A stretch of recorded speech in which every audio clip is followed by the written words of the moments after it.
Hey Guardians, welcome to the Destiny Help Desk podcast, a show that's designed to help you with the little bits of Destiny 2 online game. My name is Todd the Gator, and whether you're a brand new Guardian to the game or a returning player, I'm here to help explain the constantly changing dynamics of this game, bring you up to speed to get you ready to jump in and start your Destiny journey. This is the audio component to my YouTube channel, which is, by the way, Todd the Gator. It's 2Ds and GATR, or you can visit youtube.com/@ToddTheGator. On this week's show, episode 7, I asked the question that some of you out there may be asking. I keep hearing about this weapon crafting, but how do you actually get started in crafting a weapon? In today's episode, I will offer up some helpful tips that you can use right away to do just this.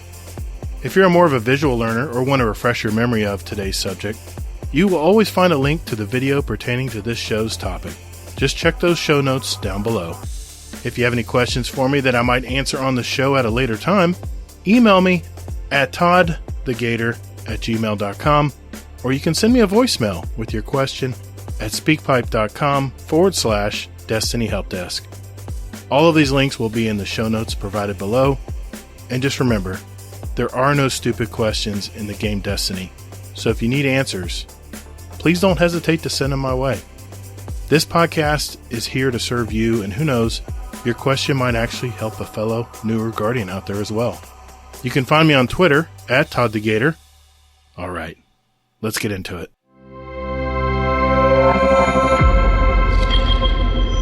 I've had a number of our community members out there express that they would like to hear an episode on weapon crafting.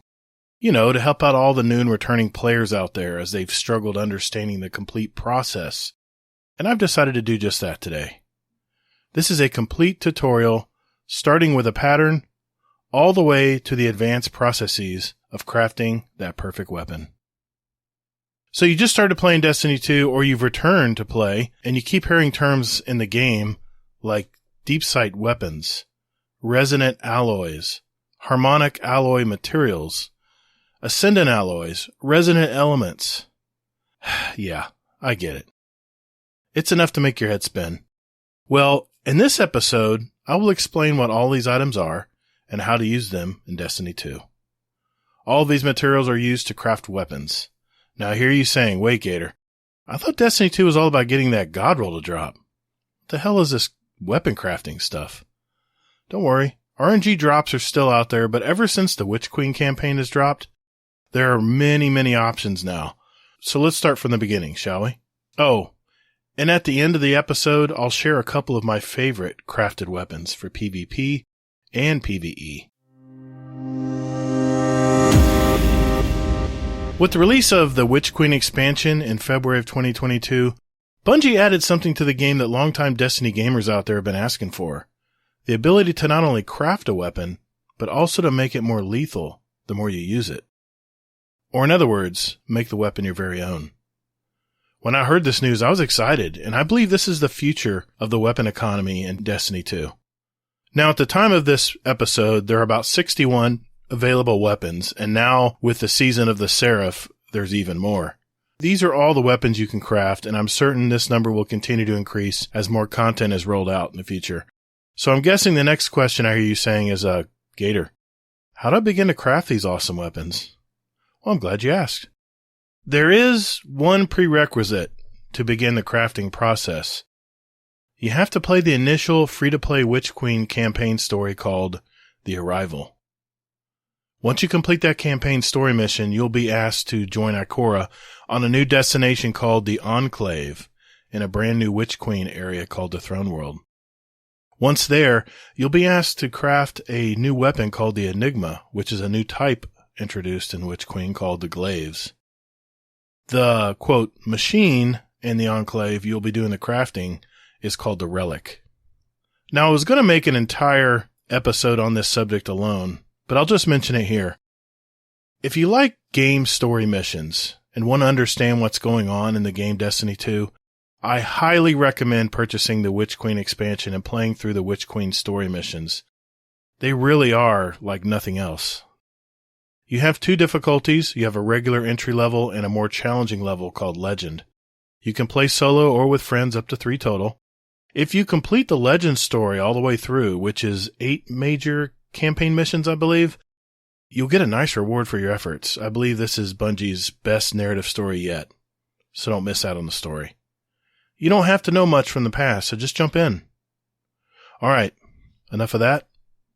Now let's start crafting. Okay, the first thing I would want you to do is open up your menus in game. Go ahead, I'll wait. Navigate to the Triumphs tab. Once there, go to Patterns and Catalyst area, and you can instantly see what weapons are available to craft. What you might also see is that a majority of them are grayed out. That's because you need to extract materials from a certain number of deep sight weapons, also referred as those pesky red border weapons. Every weapon has a certain number of frames that must be extracted in order to craft. I can hear you saying, okay, Gator, how do I get these red border frames? Well, the answer is, it depends.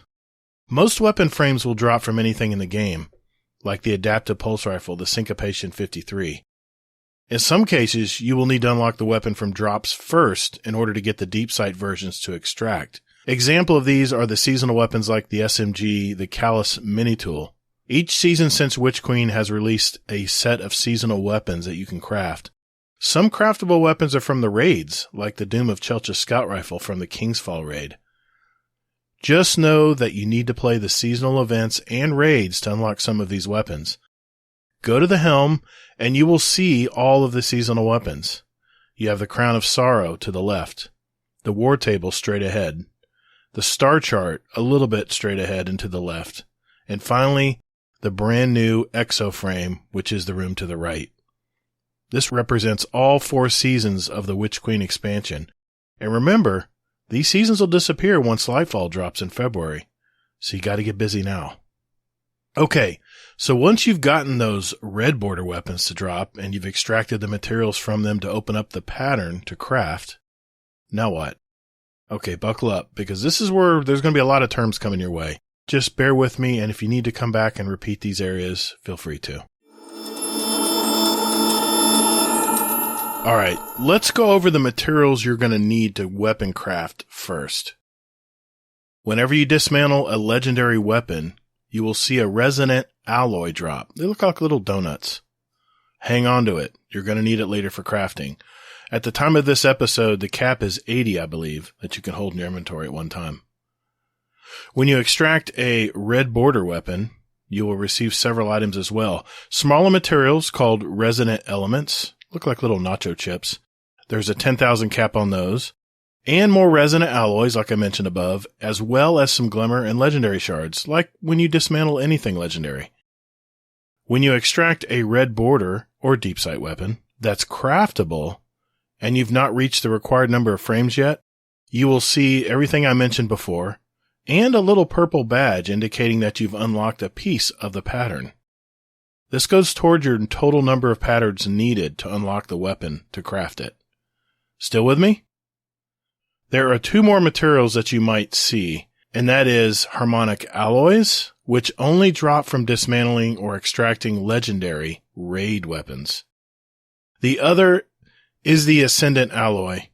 This is a very rare material that only drops from high-level activities like Grandmaster Nightfalls, Master Wellsprings, weekly story missions on the Throne World, Trials of Osiris flawless chest rewards, and drops from 7+ win cards in Trials, and even some Master Catch Crash missions and Master Vox Obscura missions. Sometimes you'll be surprised with a super rare in-world drop, but don't hold your breath. Okay. So now that you know all the materials involved, let's craft a weapon. When you go to the relic on the Enclave in the Throne World, this is what you'll see. The first screen will ask you if you're shaping a weapon for the first time or if you're reshaping a weapon. I'll explain reshaping later, so select Shape. The first thing you want to do is find the weapon you want to shape. Once there, select it, and this is what will show up. You'll first be asked to select a frame socket. Think of these sockets as like minor stat boost to your weapon as you level them up past level 20. It can be reloading. It can be stability. It can be range. You get my drift. At first, you can only select the entry socket. Once you do that, 4 weapon sockets will appear. Your barrel perks, your magazine perks, and 2 trait sockets. You don't have many options when you shape it first, so select the sockets that appeal to you the most as they are explained in text and at the bottom stat in the visual user interface. Once you've done that, you will have a memento socket. Think of this as a special ornament when you complete certain activities like going flawless in trials, completing a Grandmaster Nightfall. You have ones for Gambit, but it's all RNG. I've yet to get one. But these are all vanity-based, and they're not really important to the performance of the weapon. Once you've filled out what sockets you want on your weapon, you now have to craft it. So all the way to the right, you press and hold the appropriate button or key to fully craft it, and the currencies and materials needed in total to craft it will be displayed as well. Voila, that's it. You now have a crafted weapon. Congratulations. Well, not so fast. You've got some work to do first if you want to really perfect that weapon to your playstyle. You'll need to level up your weapon in order to unlock more sockets and perks at the relic. Okay, so how do we do that? There's 2 ways. First, you'll get a certain percentage increase in gun level when it's equipped, by the way, after several activities like your playlist, Gambit, Crucible, Vanguard stuff. Don't quote me on this, but I think I've noticed it's about a 25% increase in level per activity completion. It'll vary. You'll just have to look and see. The other way is by killing enemies and guardians. A lot of them. I believe it's 100 per level, if not more. This is where the slog can begin, and there are several YouTubers out there with all kinds of kill farming areas to use. If you own the Witch Queen expansion, my favorite place is the Preservation mission on the Throne World. I put a video out about this farm on my YouTube channel, Todd the Gator, and I'll put it in the show notes as well. The more kills you get with that weapon, the higher the levels will go up. Just so you know, you're shooting, no pun intended, for level 20 on most of your weapons to unlock everything. It'll take some time, but if you want that perfect weapon, I guarantee it'll be worth it. Your only other option is to pray to the RNG gods that perfect roll will drop for you at some point. My co-host of our podcast, Guardian Downcast, and I have regular debates about this. Which is better? So check out our podcast if you'd like to hear about it. I believe intentionality for time played is better than just hoping for that perfect gun to drop. Hey, but that's just me. Crafting lays out what you must do to get the thing that you want. And I, for one, want more of this from Bungie. All right, I'll climb off my soapbox now. The path to victory is long, but there's always hope. Fight! So you've got your kills, or have you completed those playlist activities, and now it's time to get that perfect roll.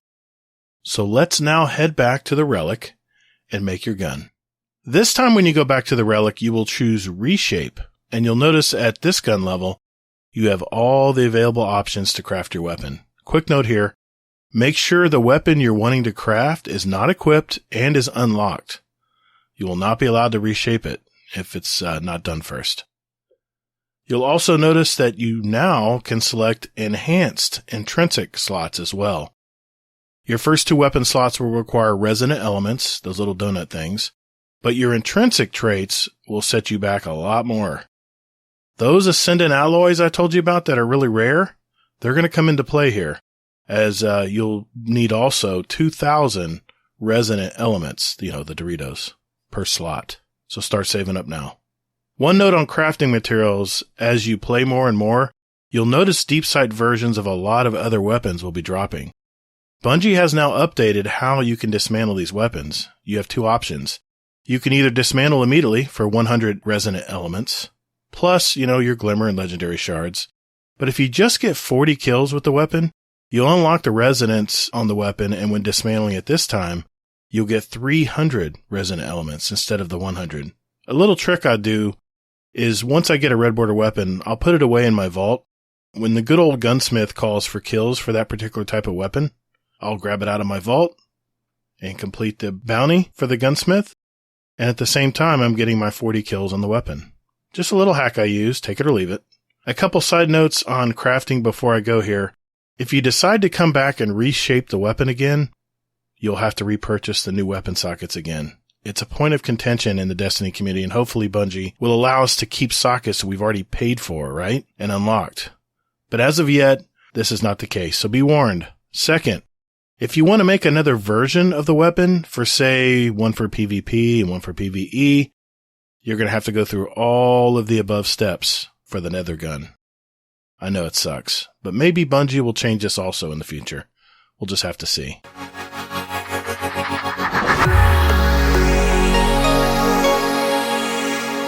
As promised, here are a few weapons I've crafted for PvP and PvE. First, for PvP, I'm a pulse rifle guy, and this one cuts down the enemies super fast. It's my Peace of Mind rapid fire frame pulse rifle I got from the war table on the helm from the first season of Witch Queen.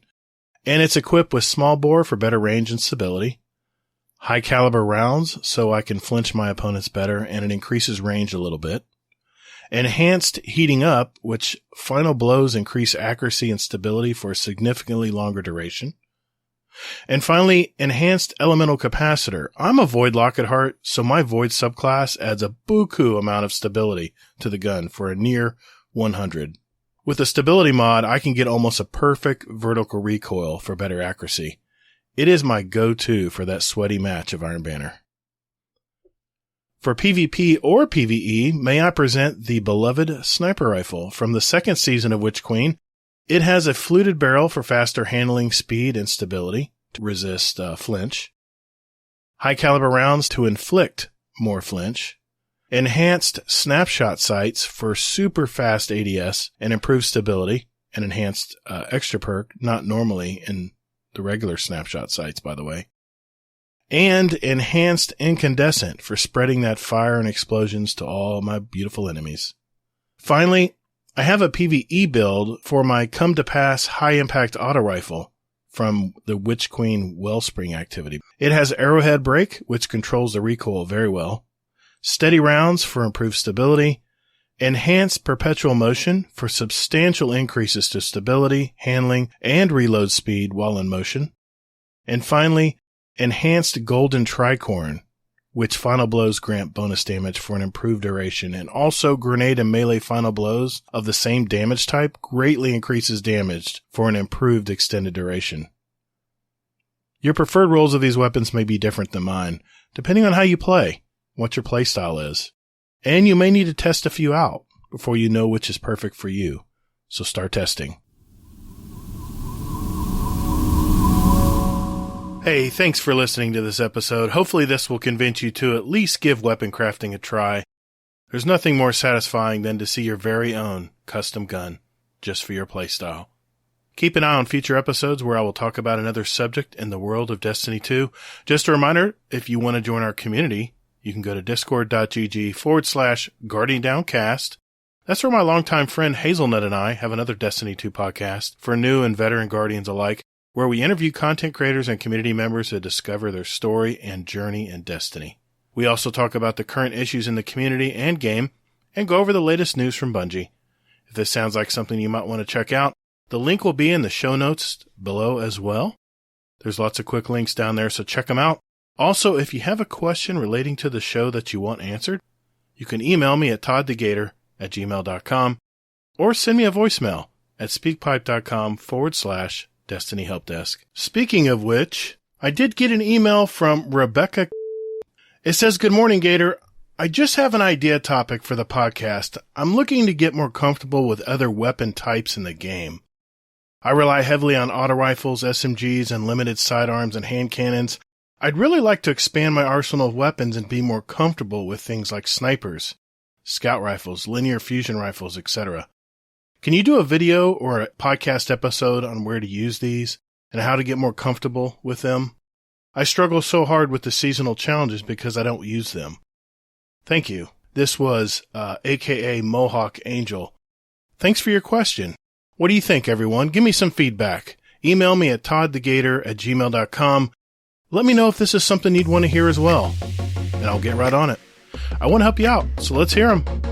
Thanks again for your time. And later, Guardian.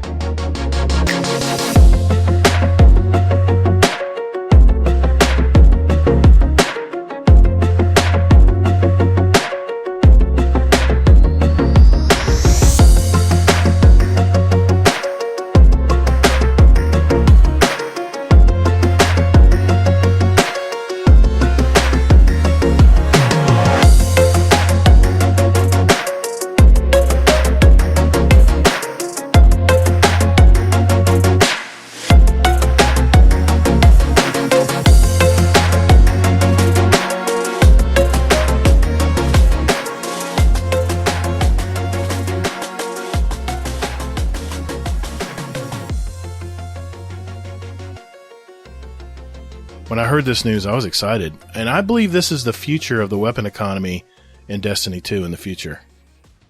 In the future? No, I just said future.